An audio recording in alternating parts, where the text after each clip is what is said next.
Hello everyone. তো এটা হচ্ছে আমার ঈদের ফার্স্ট ব্লগ। ঈদের দিন সারা দিন আমি ঘুমাইছি, কারণ আগের 4-5 দিন ধরে আমার এত কাজের ব্যস্ততা ছিল যে আমি একটুও ঘুমাতে পারিনি, রেস্ট নিতে পারিনি। তো ঈদের দিন সকালে উঠে রান্নাবান্না শেষ করে আমি একেবারে সারা দিন ঘুমাইছি। ঘুম থেকে দুপুরে পরে উঠে বোনের বাসায় গেছি, বোনের বাসা থেকে বাসায় এসে ফ্রেশ হয়ে গোসল করে রেডি হয়ে দেন আমি কোথায় গেছি গেস করতে পারো?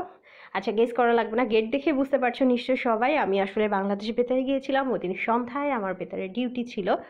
তো বেতারে ঈদ করাটা আমাদের জন্য খুব মজার একটা ব্যাপার হয়ে থাকে, বিশেষ করে জুনিয়রদের কাছে। কেননা ঈদের দিন আমরা যারাই ডিউটি করি না কেন সব বড়দের কাছ থেকে সালামি আদায় করি, এবং এমনভাবে করি যেটা খুব মজা। যেমন এখানে মাশরাফি ভাই আর তারিক ভাই দাঁড়িয়ে ছিল, তারা কিছু বুঝে ওঠার আগেই আমি সালাম করে ফেলছি। তারিক ভাই তো দৌড়ে পালাচ্ছিল কিন্তু বেশি দূর যেতে পারে নাই, তাকেও সালাম করা শেষ এবং দুইজনের কাছ থেকে সালামি আদায় করে নিয়ে আমি সরাসরি তারপর আমাদের স্টুডিও রুমের দিকে হাঁটা ধরলাম। তো এখানে ভিডিও করতে করতে আমি ফ্ল্যাশ লাইট অন করে রেখেছিলাম বোকার মতো, যে জন্য আসলে আমি বুঝতে পারিনি। আর আমার এত হাসি লাগছে যে তাদের কাছ থেকে যেভাবে আমি সালামিটা আদায় করে নিয়েছি, এটা খুবই ফানি ছিল। মানে দুইজন কিছুই বুঝে উঠতে পারিনি, তার আগেই সালাম করা শেষ এবং দুইজনই বোকার মতো দাঁড়াইছিল। যাই হোক, ভাইয়াদেরকে সরি বলছি এই ভিডিওর মাধ্যমে, বাট ঈদ আসলে এরকম মজা তো করাই যায়, তাই না?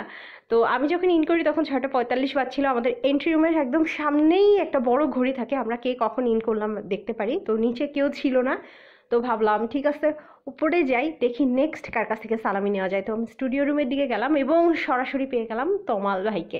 ভাইয়াকে সালাম করা শেষ, ভাইয়া সালামি বের করছিল।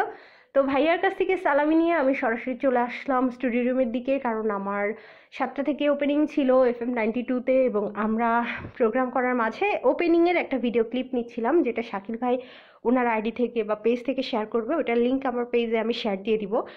তো এখানে আমরা মজা করছিলাম। ঈদের অনুষ্ঠানের সন্ধ্যা বলে কথা, প্রথমে ঈদের গান দিয়ে শুরু করেছিলাম এবং একটু খুনসুটি করছিলাম, সবাইকে ঈদ শুভেচ্ছা জানাচ্ছিলাম। খুব মজা হয়েছিল আমাদের এই প্রোগ্রামটা।